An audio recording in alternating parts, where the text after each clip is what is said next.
Hello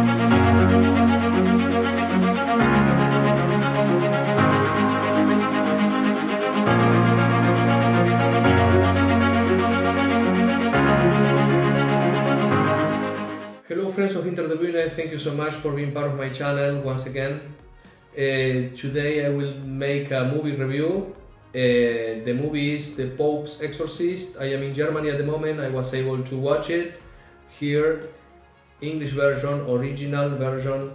So with pleasure I will tell you my feelings. I don't consider myself a critic, however I would like to share my opinion with all of you that are planning to watch it.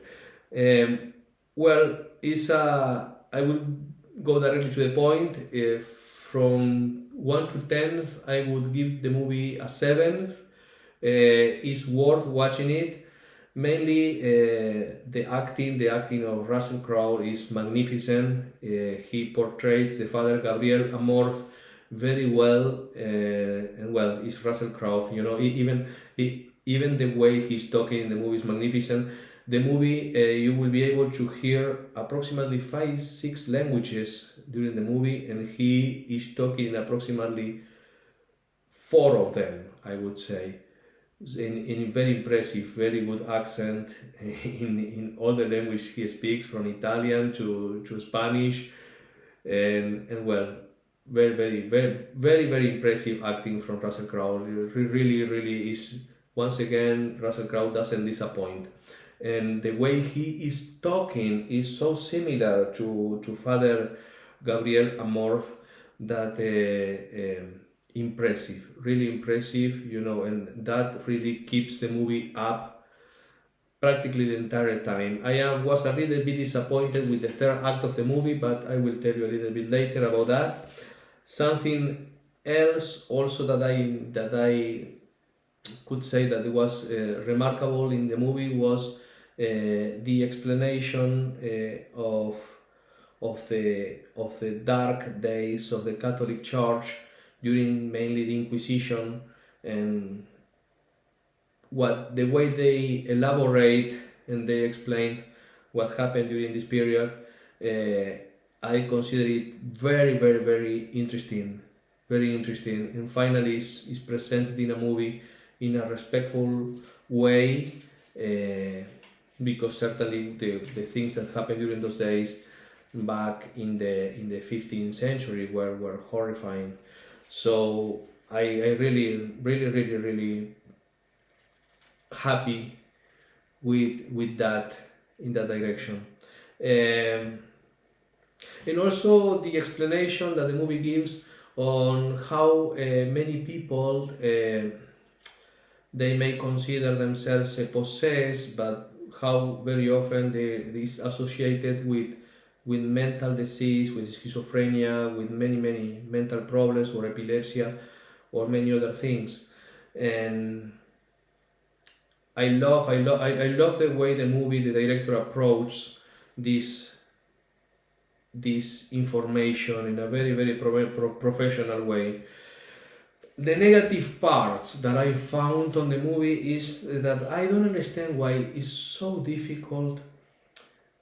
In most of the movies connected to exorcism, they always miss the point, and they focus so much in the supernatural manifestations that they lose completely the connection to the most scary part of evil forces possessing somebody, which is the power of God over those evil forces. And this is something that when we read in the Bible, in my case I read it a couple of times, and this was always the part that impressed me the most. For example, when Jesus faces Legion, and Legion is basically afraid of Jesus and recognize the power of Jesus, and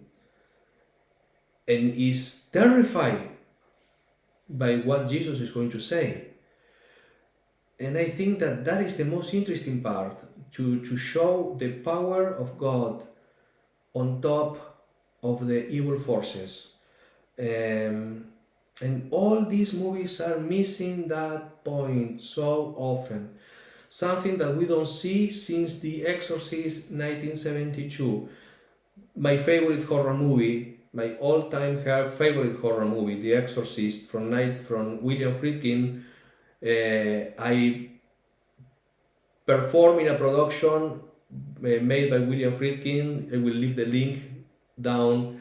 Magnificent regisseur, magnificent director.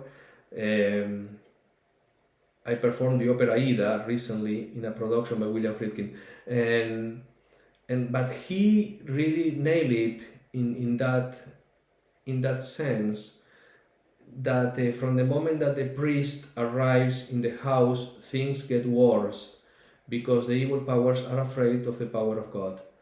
So instead of focusing so much in the supernatural manifestations, focus more in the authority of God over those evil powers.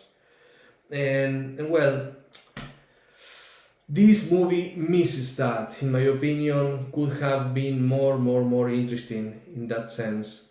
But of course, it was a very good movie, I would say, and very entertaining time. Very entertaining time. Whenever it comes to the States, I recommend you to go and watch it if you are interested in this kind of topics. Mainly the acting, once again, the acting of Russell Crowe was magnificent. So this is all I can tell you about this movie. Once again, it's worth watching, and I give it a 7. I hope all of you are doing well, and until next time, bye bye.